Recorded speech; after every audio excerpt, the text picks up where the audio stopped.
নমস্কাৰ আজি মই ভিডিঅ'টোত মিউচুৱেল ফাণ্ডৰ কেইটামান ইম্পৰ্টেণ্ট টপিকৰ ওপৰত ক'বলৈ ওলাইছোঁ। বহুতে মোক এটা ভাল মিউচুৱেল ফাণ্ড চাই দিবলৈ কয় আৰু বহুতে কয় যে তেওঁৰ ওচৰত যিকেইটা মিউচুৱেল ফাণ্ড আছে বা তেওঁৰ পৰ্টফলিঅ'ত থকা মিউচুৱেল ফাণ্ডকেইটা ভাল মিউচুৱেল ফাণ্ড হয়নে নহয় মোক চেক কৰি দিবলৈ কয় আৰু মই সেইমতে তেওঁলোকৰ পৰ্টফলিঅ'টো চাই দিওঁ। তেতিয়া মই ভাবিলোঁ যে মই যদি আপোনালোকক সেইখিনি শিকাই দিওঁ আপুনি নিজেও এটা ভাল মিউচুৱেল ফাণ্ড লোৱাৰ আগতে নিজে চাই ল'ব পাৰিব আৰু আপোনাৰ ওচৰত যিকেইটা মিউচুৱেল ফাণ্ড আছে সেই মিউচুৱেল ফাণ্ডকেইটা ভাল মিউচুৱেল ফাণ্ড হয়নে নহয় সেইখিনি নিজে আপুনি চেক কৰি ল'ব পাৰিব। আৰু এইখিনি কথা যদি আপোনাৰ জনা থাকে তেতিয়াহ'লে মিউচুৱেল ফাণ্ড এটা লোৱাৰ আগত কাকো সুধিবৰো দৰকাৰ নপৰে, আনকি মোকো সোধাৰ প্ৰয়োজন নহয়। মই ভাবোঁ যদি আপুনি এতিয়ালৈকে মোৰ ফেচবুক পেজ আৰু মোৰ ইউটিউব চেনেল বিজেনফিন লাইক ফ'ল' আৰু ছাবস্ক্ৰাইব কৰা নাই তেতিয়াহ'লে ফেচবুক পেজটো লাইক আৰু ফ'ল' কৰি থ'ব আৰু মোৰ ইউটিউব চেনেলটো ছাবস্ক্ৰাইব আৰু বেল আইকনটো প্ৰেছ কৰি থ'ব যাতে banking, insurance, financial planning, mutual fund, business আৰু শ্বেয়াৰ মাৰ্কেটৰ ওপৰত বনোৱা ভিডিঅ'ছখিনি চাবলৈ পায়। বিভিন্নজনে বেলেগ বেলেগ উদ্দেশ্যলৈ মিউচুৱেল ফাণ্ডত ইনভেষ্টমেণ্ট কৰে। কোনোবাজনে হয়তো ল'ৰা ছোৱালী পঢ়া শুনাৰ কাৰণে, কোনোবাজনে হয়তো ল'ৰা ছোৱালী বিয়া বাৰুৰ কাৰণে, বা কোনোবাজনে হয়তো ৰিটায়াৰমেণ্টৰ পাছত এটা মোটা পইচা লাভৰ কাৰণে, বা কোনোবাজনে হয়তো এটা সম্পত্তি ল'ব খুজিছে তাৰ কাৰণে ডাউন পে'মেণ্ট দিবৰ কাৰণে মিউচুৱেল ফাণ্ডত ইনভেষ্টমেণ্ট কৰে। গতিকে মিউচুৱেল ফাণ্ডত ইনভেষ্টমেণ্ট কৰিবলৈ প্ৰথমতে আপুনি আপোনাৰ উদ্দেশ্যটো বা গ'লটো নিৰ্ধাৰিত কৰিব লাগিব আৰু তাৰ কাৰণে কিমান সময়ৰ কাৰণে বা কিমান দিনৰ কাৰণে মিউচুৱেল ফাণ্ডটো ল'ব তাৰ কাৰণে টাইম ডিউৰেশ্যনটো আপুনি নিজে চাই ল'ব লাগিব। মিউচুৱেল ফাণ্ডৰ ওপৰত এটা ভিডিঅ' বনাইছিলোঁ, সেই ভিডিঅ'টোত মই মিউচুৱেল ফাণ্ড আৰু শ্বেয়াৰ মাৰ্কেটৰ ওপৰত গোটেইখিনি কথা বা বেছিক নলেজখিনি মই দিছিলোঁ। গতিকে আপোনালোকে এই ভিডিঅ'টো চাব, সেই ভিডিঅ'টো চালে বহুতখিনি কথা আপোনালোকৰ ক্লিয়াৰ হ'ব। মিউচুৱেল ফাণ্ড এটাই ইকুইটি মানে share market, gold, real estate এইবিলাক বেলেগ বেলেগ ছেক্টৰত ইনভেষ্টমেণ্ট কৰে। গতিকে মিউচুৱেল ফাণ্ডৰ এটা ৰিটাৰ্ণ এখন দেশৰ ইকনমি বা এখন দেশৰ পৰিস্থিতিৰ লগত নিৰ্ভৰ কৰে। গতিকে মিউচুৱেল ফাণ্ডৰ ৰিটাৰ্ণটো উঠা নমা হয়। কিন্তু এফডিত কি হয়? এফডিত এটা ফিক্সড ইণ্টাৰেষ্ট ৰেট থাকে আৰু সেই ফিক্সড ইণ্টাৰেষ্ট ৰেটত আমি সেই পইচাটো পাওঁ মেচিউৰিটি টাইমত। গতিকে মাৰ্কেট উঠা নমাৰ লগত এফডিৰ ৰিটাৰ্ণটো নিৰ্ভৰ নকৰে। আৰু সেইকাৰণে মাৰ্কেট যেতিয়া তললৈ নামে আৰু যেতিয়া মাৰ্কেট ওপৰলৈ উঠে আৰু এফডিটো সেইটো ফিক্সড ইণ্টাৰেষ্ট ৰেটতে সেইটো পইচা মেচিউৰিটি টাইমত পোৱা যায়। কিন্তু যেতিয়া ইকনমি ভাল হয় বা মাৰ্কেট যেতিয়া ওপৰলৈ উঠে মিউচুৱেল ফাণ্ডৰ ৰিটাৰ্ণটো এফডিতকৈ বেছি পোৱা যায় আৰু বহুতে সেইকাৰণে এফডিতকৈ মিউচুৱেল ফাণ্ডত ইনভেষ্টমেণ্ট কৰে। বহুতে কয় যে মিউচুৱেল ফাণ্ডত ৰিস্ক থাকে। ৰিস্ক চবতে থাকে। আমি আচলতে ৰিস্কটো কমাই পেলাই কেনেকৈ এটা ভাল ৰিটাৰ্ণ পাব পাৰোঁ সেইটো চাব লাগিব আৰু এতিয়া মই তাৰ ওপৰতে ক'ম। বিভিন্নজনৰ নিজৰ নিজৰ ইনকাম অনুসৰি তেওঁৰ ৰিস্ক লোৱাৰ যিটো ক্ষমতা সেই ক্ষমতাটো বেলেগ বেলেগ হয়। কোনোবাজনে হয়তো ৰিস্ক ল'ব নোখোজে আৰু কোনোবাজনে হয়তো ৰিস্ক লৈ এটা ভাল ৰিটাৰ্ণ পাব খোজে। তাৰ কাৰণে আপুনি জানিব লাগিব যে আপোনাৰ কাৰণে কোনটো মিউচুৱেল ফাণ্ড বেষ্ট হ'ব। ধৰি লওক আপুনি হয়তো ভাবিছে যে মই যিটো মিউচুৱেল ফাণ্ড মই কিনিম তাৰ ৰিস্কটো একেবাৰে কম হয় আৰু যাতে মই কোনো টেনশ্যন নোহোৱাকৈ মেচিউৰিটি টাইমত যাতে মই পইচাকেইটা পাওঁ। গতিকে আপুনি কোনটো মিউচুৱেল ফাণ্ড ল'ব লাগিব? তাৰ কাৰণে আপুনি জানিব লাগিব লাৰ্জ কেপ, মিড কেপ বা স্মল কেপ মানে কি। লাৰ্জ কেপ মানে যিবিলাক কোম্পানীৰ মাৰ্কেট কেপিটেলাইজেশ্যন মানে মাৰ্কেট ভেলু 20,000 কোটি টকাৰ ওপৰত। মাৰ্কেট কেপিটেলাইজেশ্যনৰ ওপৰত মোৰ সেই আগৰ ভিডিঅ'টোত কোৱা আছে, সেই ভিডিঅ'টো আপোনালোকে চাই ল'ব। তাৰপাছত 2 নম্বৰতে আছে মিড কেপ মানে যিবিলাক কোম্পানীৰ মাৰ্কেট ভেলু 5,000ৰ পৰা 20,000 কোটিৰ ভিতৰত। তাৰপাছত আহিব স্মল কেপ মানে যিবিলাক কোম্পানীৰ মাৰ্কেট ভেলু 5,000 কোটিৰ তলত। আপুনি ভাবিছে যে আপুনি একেবাৰে কম ৰিস্ক লৈ পেলাই মিউচুৱেল ফাণ্ডত ইনভেষ্ট কৰিব যাতে আপোনাৰ কোনো ধৰণৰ টেনশ্যন নহয় আৰু মেচিউৰিটি টাইমত আপুনি যাতে এটা ভাল ৰিটাৰ্ণ পায়। তাৰ কাৰণে আপুনি কোনটো মিউচুৱেল ফাণ্ড ল'ব? আপোনাৰ কাৰণে ভাল হ'ব লাৰ্জ কেপ। কেলৈ বেষ্ট হ'ব মই কৈ আছোঁ। যিহেতু মই আগতে কৈ আছোঁ যে মিউচুৱেল ফাণ্ড এটা ৰিটাৰ্ণ দেশৰ অৰ্থনীতি বা শ্বেয়াৰ মাৰ্কেট বা দেশৰ পৰিস্থিতিৰ ওপৰত নিৰ্ভৰ কৰে। কিন্তু লাৰ্জ কেপৰ কি হৈছে ৰিস্কটো কম থাকে বা ইয়াৰ ল' ভলেটিলিটি। ল' ভলেটিলিটি মানে ইয়াৰ ডেইলি বেচিছত প্ৰাইচৰ উঠা নমাটো কম হয়। গতিকে ইয়াৰ ৰিটাৰ্ণটো সদায় ষ্টেবল হয়। গতিকে যিটো ৰিটাৰ্ণত আপুনি মিউচুৱেল ফাণ্ডটো কিনিছিলে অন মেচিউৰিটিত আপুনি প্ৰায় সেই ধৰণৰ ৰিটাৰ্ণেই পাব। ইয়াত লাৰ্জ কেপ আৰু স্মল কেপ এই কথাটো বুজি পাবৰ কাৰণে এটা উদাহৰণ দিওঁ আহক। ইয়াত মই দুখন স্কুলৰ উদাহৰণ দিছোঁ। এখন স্কুলত 1000 ল'ৰা ছোৱালী আছে যিটো আমি লাৰ্জ কেপ বুলি ধৰিম আৰু আন এখন স্কুলত 100টা ল'ৰা ছোৱালী আছে যিটো আমি স্মল কেপ বুলি ধৰিম। যদি এই দুইখন স্কুলৰ পৰাই 10টা ল'ৰা ছোৱালী যদি ওলাই গুচি যায় তেতিয়াহ'লে কোনখন স্কুলত কিমান এফেক্ট পৰিব চাওঁ আহক। যিখন স্কুলত 1000 ল'ৰা ছোৱালী আছিলে তাৰ পৰা যদি 10টা ল'ৰা ছোৱালী ওলাই গুচি যায় মানে যাক আমি লাৰ্জ কেপ বুলি ধৰিছিলোঁ তেতিয়াহ'লে এইখন স্কুলত কিমান এফেক্ট পৰিব? মাত্ৰ 1%। আৰু যিখন স্কুলত 100টা ল'ৰা ছোৱালী আছিলে তাৰ পৰা যদি 10টা ল'ৰা ছোৱালী ওলাই গুচি যায় যাক আমি স্মল কেপ বুলি ধৰিছিলোঁ তেতিয়াহ'লে এইখন স্কুলত এফেক্ট কিমান পৰিব? 10%। এই উদাহৰণটোৰ পৰাই আমি এইটোৱে বুজি পালোঁ যে লাৰ্জ কেপত বেছি উঠানমা নহয়, আনহাতে স্মল কেপত প্ৰাইচটো বহুত বেছি উঠানমা হয়। তাৰমানে মাৰ্কেট যেতিয়া বেয়া হয় বা ইকনমি যেতিয়া তললৈ আহে তেতিয়া লাৰ্জ কেপৰ যিটো ৰিটাৰ্ণ সেইটো বেছি এফেক্ট নপৰে বা বেছি তললৈ নানামে। আনহাতে মাৰ্কেট বা ইকনমি যেতিয়া তললৈ নামে তেতিয়া স্মল কেপৰ ৰিটাৰ্ণটো বহুত বেছি তললৈ নামি যায়।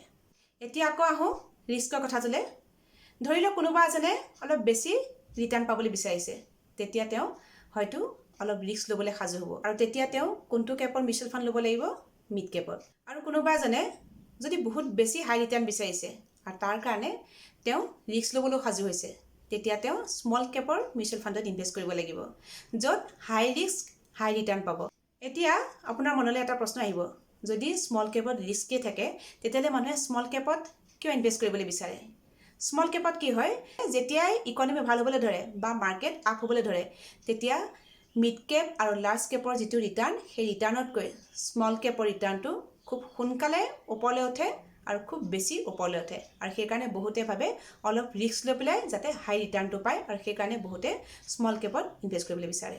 এই কথাটো বুজাবৰ কাৰণে আকৌ স্কুলৰ উদাহৰণটোলৈ যাওঁ।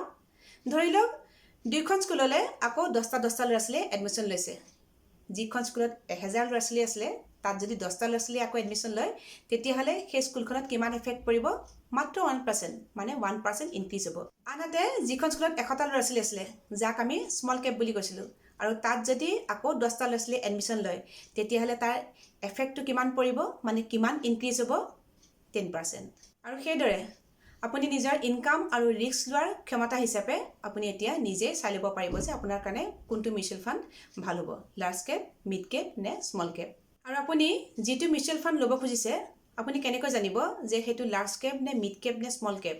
আপুনি moneycontrol.com ৱেবছাইটটোত গ'লে আৰু আপুনি যিটো মিউচুৱেল ফাণ্ড ল'ব খুজিছে সেই মিউচুৱেল ফাণ্ডৰ নামটো তাত মাৰি দিলে তাত আহি যাব আপুনি ল'ব খোজা মিউচুৱেল ফাণ্ডটো লাৰ্জ কেপ নে মিড কেপ নে স্মল কেপ। আৰু ক'ত চাব পাৰি আৰু কেনেকৈ চাব পাৰি, কি চাব লাগিব সেইটো মই ভিডিঅ'তে দেখুৱাই দিম। তাৰপাছত চাব লাগিব AUM। AUM মানে এছেট আণ্ডাৰ মেনেজমেণ্ট। এছেট মানে পইচা, মানে আপুনি যিটো মিউচুৱেল ফাণ্ড ল'ব খুজিছে তাত কিমান পইচা সোমাই আছে। তাৰমানে AUMৰ পৰা গম পায় যে মিউচুৱেল ফাণ্ডটোত কিমান মানুহে পইচা লগাইছে। যিটো মিউচুৱেল ফাণ্ডৰ AUM ডাঙৰ হয় তাত লিকুইডিটিৰ প্ৰব্লেম নাথাকে। লিকুইডিটি মানে যিটো সময়ত আপুনি মিউচুৱেল ফাণ্ডটো বিক্ৰী কৰিবলৈ ওলাব সেইটো সময়ত আপুনি গ্ৰাহক পাব লাগিব। ইয়াৰ পাছত আপুনি চাব লাগিব এক্সপেন্স ৰেচিঅ'। মিউচুৱেল ফাণ্ড এটাত আপুনি ইনভেষ্ট কেলৈ কৰিব? কাৰণ যিটো কাম আপুনি নিজে কৰিব নোৱাৰে সেইটো বেলেগ এজনে কৰি দিব, আৰু তেওঁ হৈছে ফাণ্ড মেনেজাৰ। তাৰমানে আপোনাৰ পইচাটো মেনেজ কৰিবলৈ মিউচুৱেল ফাণ্ড এটাই কিছুমান চাৰ্জ লগায়, যাক এক্সপেন্স ৰেচিঅ' বুলি কোৱা হয়। ফাণ্ড মেনেজাৰেও আকৌ স্পেচিয়েলাইজ মানুহ লগাব, যিজন হয়তো এজন ইকুইটি এক্সপাৰ্ট হ'ব পাৰে বা বণ্ডৰ এক্সপাৰ্ট হ'ব পাৰে বা ডেট ফাণ্ডৰ এক্সপাৰ্ট হ'ব পাৰে, মানে যিকেইজনে আপোনাৰ পইচাটো আপোনাৰ হৈ বেলেগ বেলেগ জেগাত ইনভেষ্ট কৰিব যাতে আপুনি এটা ভাল ৰিটাৰ্ণ পায়। এই এক্সপেন্সেছবিলাকৰ ভিতৰত আছে ফাণ্ড মেনেজাৰৰ ফিজ, মাৰ্কেটিং বা ডিষ্ট্ৰিবিউশ্যন এক্সপেন্সেছ, লিগেল বা অডিট এক্সপেন্সেছ, যিটো আপোনাৰ ৰিটাৰ্ণৰ পৰা কাটা যায়। গতিকে এক্সপেন্স ৰেচিঅ'টো সদায় কম হ'ব লাগে যাতে আপোনাৰ ৰিটাৰ্ণটো সদায় বেছি হয়। আৰু সেইকাৰণে যেতিয়া এটা মিউচুৱেল ফাণ্ড ল'ব সদায় এইটো চাব যে সেই মিউচুৱেল ফাণ্ডটোৰ এক্সপেন্স ৰেচিঅ' যাতে কম হয়। এই এক্সপেন্স ৰেচিঅ'টো চাব পাৰিব আপুনি ৱেবছাইটটোৰ স্কিম ডিটেইলছত। ইয়াৰ পাছত আপুনি চাব লাগিব পাৰফৰ্মেঞ্চ। মিউচুৱেল ফাণ্ড এটা ভাল নে বেয়া সেইটো জানিবৰ কাৰণে আপুনি সেই মিউচুৱেল ফাণ্ডটোৰ পাৰফৰ্মেঞ্চখিনি চাব লাগিব, আৰু তাৰ কাৰণে আপুনি চাব লাগিব মিউচুৱেল ফাণ্ডটোৰ ৰিটাৰ্ণছ। আৰু ৰিটাৰ্ণছ চাবলৈ হ'লে আপুনি 3 years, 5 years বা 7 yearsৰ ৰিটাৰ্ণটো বেছি গুৰুত্ব দিব। কাৰণ এবছৰ বা দুবছৰৰ এটা ভাল ৰিটাৰ্ণ সেইটো চব মিউচুৱেল ফাণ্ডে দিব, কিন্তু লং টাৰ্মত এটা কনচিষ্টেণ্ট ৰিটাৰ্ণ চোৱাটোহে আমাৰ কাৰণে বেছি প্ৰয়োজন হ'ব। উদাহৰণস্বৰূপে এটা লাৰ্জ কেপৰ মিউচুৱেল ফাণ্ডে শ্বৰ্ট টাৰ্মত মানে এবছৰ বা দুবছৰত ইয়াৰ ৰিটাৰ্ণটো এটা খুব ভাল ৰিটাৰ্ণ নেদেখুৱায়, কাৰণ ইয়াৰ প্ৰাইচটো খুব কম উঠা নমা হয়। আনহাতে স্মল কেপ মিউচুৱেল ফাণ্ড এটাই শ্বৰ্ট টাৰ্মত এটা ভাল ৰিটাৰ্ণ দেখুৱাব, কিন্তু লং টাৰ্মত মাৰ্কেট যেতিয়া ডাউন হ'ব তেতিয়া স্মল কেপ মিউচুৱেল ফাণ্ড এটাই ভাল ৰিটাৰ্ণ দেখুৱাব নোৱাৰে, কাৰণ স্মল কেপৰ যিটো মিউচুৱেল ফাণ্ড এটাৰ যিটো প্ৰফিট হ'ব সেই প্ৰফিটটো লছটো কভাৰ কৰোঁতে গোটেইখিনি গুচি যাব। ইয়াৰ পাছত আপুনি চাব লাগিব ফাণ্ড মেনেজাৰ। ফাণ্ড মেনেজাৰৰ ওপৰতো মিউচুৱেল ফাণ্ড এটাৰ ভৱিষ্যত বা ইয়াৰ ৰিটাৰ্ণটো বহুতখিনি নিৰ্ভৰ কৰে। যদি আপুনি এটা মিউচুৱেল ফাণ্ডৰ পাৰফৰ্মেঞ্চখিনি চাইছে বা তাৰ পাষ্ট ৰিটাৰ্ণছখিনি চাইছে তেতিয়াহ'লে আপুনি 3 বছৰ, 5 বছৰ বা 7 বছৰ বা 10 বছৰৰ যিখিনি আপুনি পাষ্ট ৰিটাৰ্ণ বা পাষ্ট পাৰফৰ্মেঞ্চ আপুনি কম্পেয়াৰ কৰিছে আৰু সেই বছৰকেইটাৰ ভিতৰত যদি ফাণ্ড মেনেজাৰ চেঞ্জ হৈছে তেতিয়াহ'লে আপুনি এইটো চাব লাগিব যে ফাণ্ড মেনেজাৰ এজন চেঞ্জ হোৱাৰ পাছত সেই মিউচুৱেল ফাণ্ডটো ৰিটাৰ্ণত কিমান এফেক্ট কৰিছে। মিউচুৱেল ফাণ্ডটোৰ ফাণ্ড মেনেজাৰ কোন সেইটো চাবৰ কাৰণে আপুনি ৱেবছাইটটোৰ স্কিম ডিটেইলছত গ'লে হ'ব। ইয়াৰ পাছত আপুনি চাব লাগিব মিউচুৱেল ফাণ্ডটোৰ এক্সিট লোড। এক্সিট লোড মানে এটা নিৰ্ধাৰিত সময়ৰ আগতে যদি মিউচুৱেল ফাণ্ডটো আপুনি উইথড্ৰ কৰে বা মিউচুৱেল ফাণ্ডটো ভাঙি পেলায় তেতিয়াহ'লে তাৰ কাৰণে এটা চাৰ্জ লাগে, যিটো আপুনি মিউচুৱেল ফাণ্ড কোম্পানী বা এছেট মেনেজমেণ্টক দিব লগা হয় আৰু যিটো আপোনাৰ ৰিটাৰ্ণৰ পৰা এক্সিট লোড ফিজ হিচাপে কটা যায়। আৰু সেইকাৰণে যেতিয়া এটা মিউচুৱেল ফাণ্ড ল'বলৈ যাব তেতিয়া সেই মিউচুৱেল ফাণ্ডটোৰ এক্সিট লোডটো কিমান সেইটো চাই ল'ব আৰু এক্সিট লোডটো আপুনি চাব পাৰিব ৱেবছাইটটোত স্কিম ডিটেইলছত। তাৰ পাছত আপুনি চাব লাগিব হোল্ডিংছ। আপুনি যিটো মিউচুৱেল ফাণ্ড ল'বলৈ গৈছে সেই মিউচুৱেল ফাণ্ডটোৱে কোনকেইটা কোম্পানীত ইনভেষ্ট কৰিছে, তাৰ মানে মিউচুৱেল ফাণ্ডটোৱে কোনকেইটা ছেক্টৰত ইনভেষ্ট কৰিছে, বেংকিং ছেক্টৰ নে, অট'মোবাইল ছেক্টৰ নে, পাৱাৰ ছেক্টৰ নে, ছফ্টৱেৰ ছেক্টৰ ইত্যাদি ইত্যাদি। আচলতে আমি মিউচুৱেল ফাণ্ড এটাৰ হোল্ডিংছ কেলৈ চাব লাগে? যদি এটা মিউচুৱেল ফাণ্ডত এটা ছেক্টৰৰ হোল্ডিংছ যদি বেছি আছে আৰু যদি সেই ছেক্টৰটো ভৱিষ্যতে যদি বেয়া হয় তেতিয়াহ'লে সেই মিউচুৱেল ফাণ্ডটোৰ ৰিটাৰ্ণটো ভৱিষ্যতে কম হ'ব। ধৰি লওক আপুনি এটা মিউচুৱেল ফাণ্ড ল'বলৈ চিলেক্ট কৰিছে আৰু সেই মিউচুৱেল ফাণ্ডটোৰ এটা মোটা হোল্ডিং যদি ৰিয়েল ইষ্টেট ছেক্টৰত আছে আৰু বৰ্তমান ৰিয়েল ইষ্টেট ছেক্টৰটো খুব বেয়া চলি আছে, গতিকে আপুনি লোৱা মিউচুৱেল ফাণ্ডটোৰ ৰিটাৰ্ণটো বৰ্তমান বেয়া হ'ব।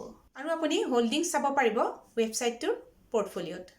আৰু এটা কথা চাব লাগিব সেইটো হৈছে পিয়াৰ্ছ, মানে আপুনি যিটো মিউচুৱেল ফাণ্ড ল'ব খুজিছে সেই মিউচুৱেল ফাণ্ডটোৰ সেইটো কেটেগৰীৰে বেলেগ মিউচুৱেল ফাণ্ডৰ লগত আপুনি কম্পেয়াৰ কৰিব পাৰিব আৰু সেইটো চাব পাৰিব ৱেবছাইটটোৰ পিয়াৰ্ছত। ধৰি লওক আপুনি লাৰ্জ কেপ মিউচুৱেল ফাণ্ড এটা ল'ব খুজিছে আৰু সেই মিউচুৱেল ফাণ্ডটো হৈছে এক্সিছ ব্লু চিপ ফাণ্ড, গতিকে সেই লাৰ্জ কেপৰ আৰু মিউচুৱেল ফাণ্ড বহুত অপশ্যনছ পাব, গতিকে সেই লাৰ্জ কেপৰ বেলেগ মিউচুৱেল ফাণ্ডৰ লগত এক্সিছ ব্লু চিপ মিউচুৱেল ফাণ্ডটো আপুনি পিয়াৰ্ছত কম্পেয়াৰ কৰিব পাৰিব। পিয়াৰ্ছত আপুনি ক্ৰিচিল ৰেটিংটো কম্পেয়াৰ কৰিব পাৰিব, AUM চাব পাৰিব, ৰিটাৰ্ণ চাব পাৰিব। ৰিটাৰ্ণছত আপুনি 1 উইকৰ পৰা 1 মান্থৰ ৰিটাৰ্ণছ, 6 মান্থৰ returns, 1 year, 2 year, 3 years up to 10 yearsৰ ৰিটাৰ্ণছলৈকে আপুনি কম্পেয়াৰ কৰিব পাৰিব। পৰ্টফলিঅ' কম্পেয়াৰ কৰিব পাৰিব, মানে কোন কোন কোম্পানীৰ কিমান হোল্ডিংছ আছে সেইটো চাব পাৰিব। ইকুইটিত কিমান ইনভেষ্ট কৰিছে, ডেটত কিমান ইনভেষ্ট কৰিছে সেইখিনি আপুনি পাৰ্চেণ্টেজ বেচিছত চাব পাৰিব। কেছ হোল্ডিংছ কিমান আছে সেইটো চাব পাৰিব আৰু ৰিস্ক ৰেচিঅ' চাব পাৰিব। আৰু এনেদৰে মই দেখুৱাই দিয়া পইণ্টছকেইটা যদি আপুনি ৱেবছাইটত চাই লয় তেতিয়াহ'লে আপুনি নিজে এটা ভাল মিউচুৱেল ফাণ্ড বাছি উলিয়াব পাৰিব আৰু আপোনাৰ পৰ্টফলিঅ'ত থকা মিউচুৱেল ফাণ্ডকেইটা ভাল নে বেয়া সেইটো আপুনি নিজে চাই ল'ব পাৰিব। ভিডিঅ'টো যদি ভাল লাগিলে তেতিয়াহ'লে লাইক আৰু শ্বেয়াৰ কৰিব যাতে সকলোৱে ভিডিঅ'টো চাই উপকৃত হ'ব পাৰে। তেতিয়াহ'লে আজিলৈ আহোঁ, নমস্কাৰ।